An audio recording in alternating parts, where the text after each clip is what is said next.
ప్రసంగం నోవహు ఓడ రక్షణకు మార్గం. ప్రారంభ ప్రార్థన. పరిశుద్ధుడైన మా పరలోకపు తండ్రి, ఈ పవిత్ర సమయంలో మీ పాదసన్నిధికి వస్తున్నాము. నోవహు దినములలో మీరు చూపిన కృపను, ఈనాడు మా జీవితాలకు ఉన్న సాదృశ్యాన్ని గ్రహించే జ్ఞానాన్ని మాకు దయచేయండి. మీ వాక్యం మా హృదయాలను వెలిగించి మమ్మల్ని సరిచేయునుగాక. ఆమెన్. 1. ఆనాటి లోకస్థితి, నేటి పరిస్థితి. ఆదికాండము 6వ అధ్యాయం ప్రకారం ఆనాడు నరుల ప్రవర్తన దేవుని కటాక్షానికి విరుద్ధంగా మారింది. మనుషులు దేవునిని విస్మరించి విగ్రహారాధనలో, హింసలో మరియు తమ ఇష్టానుసారమైన పాపపు పనులలో మునిగిపోయారు.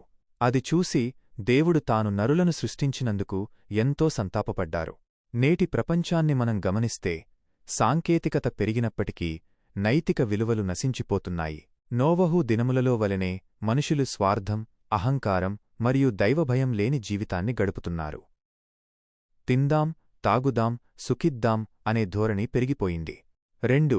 దేవుని ప్రణాళిక మరియు నోవహు విధేయత.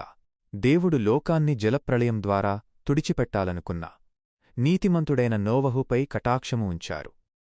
చితిసారపు కర్రతో ఒక ఓడను నిర్మించమని ఆజ్ఞాపించారు. ఆ ఓడ కొలతలు చూస్తే పొడవు 300 మూరలు, వెడల్పు 50 మూరలు, ఎత్తు 30 మూరలు, 3 అంతస్తులు. నోవహుకు అది వింతగా అనిపించినా, అప్పటివరకు వర్షమే లేని కాలంలో ఓడ కట్టడం హాస్యాస్పదంగా తోచినా ఆయన దేవుని మాటకు విధేయత చూపాడు. హెబ్రీయులకు రాసిన పత్రిక 11వ అధ్యాయము 7వ వచనము సెలవిచ్చినట్లు, విశ్వాసమును బట్టి నోవహు నీతికి వారసుడాయెను. 3.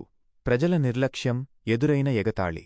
నోవహు ఓడ కడుతున్నప్పుడు చుట్టుపక్కలవారు ఆయనను చూసి నవ్వారు. పిచ్చివాడని ఎగతాళి చేశారు. రక్షణ సందేశాన్ని ప్రకటించినా వారు పట్టించుకోలేదు. మత్తయి సువార్త 24వ అధ్యాయంలో యేసు ప్రభువు చెప్పినట్లు, ప్రళయం వచ్చి అందరినీ కొట్టుకుపోయే వరకు వారు దేన్నీ గ్రహించలేకపోయారు.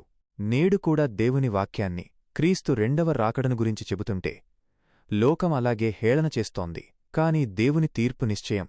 నోవహు కాలంలో నీరు తీర్పుగా వస్తే రాబోయే కాలంలో అగ్నిద్వారా తీర్పు ఉంటుందని లేఖనాలు హెచ్చరిస్తున్నాయి.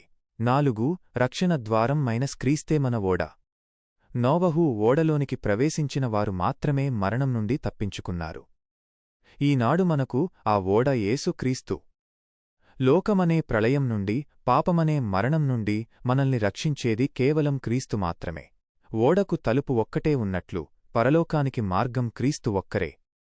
నోవహు ఓడలోకి జంతువులను, ఆహారాన్ని సమకూర్చుకున్నట్లు మనం కూడా వాక్యమనే ఆహారాన్ని కలిగి ఉండాలి. ముగింపు.